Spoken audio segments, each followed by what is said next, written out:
उधर एक और प्रोग्राम में भी भारतीय जनता पार्टी ने तराल में वजीर आजम नरेंद्र मोदी की क़यादत में 11 साल बेमिसाल मुकम्मल होने पर तकरीब मुनक़्क़द की।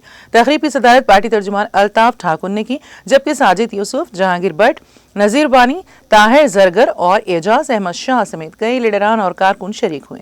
मुक़र्ररीन ने मरकजी हुकूमत की अवामी फलाही पॉलिसियों और जम्मू कश्मीर में तरक्की पर रोशनी डाली।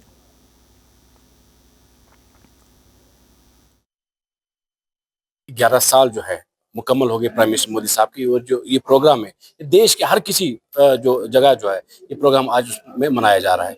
आपको याद दिला दूं, इससे पहले भी जम्मू कश्मीर में हर किसी जिले में और हर किसी कॉन्स्टिट्यूंसी लेवल पे ऐसा प्रोग्राम हुआ, और आज त्राल में हम यहाँ खड़े हैं। प्रोग्राम का मकसद था कि लोगों से हम बात करें और लोगों को बताएं कि मोदी जी ने अपने 11 साल में क्या काम। अब सीएम जो है अपना पैसा जितना भी खर्च कर रहा है वो अपनी गाड़ियों पे कर रहा है, अपनी लग्जरी क्लास जो लाइफ स्टाइल है उन पे खर्च कर रहा है। अपना जो सीएम साहब है वो लंदन के ट्रैवल, बाकी टूर एंड ट्रैवल वो कर रहे हैं। I think he is confined to the Gulmarg only. जैसे मैंने इससे पहले भी कहा, he is not a CM of Jammu and Kashmir, he is a CM of Gulmarg.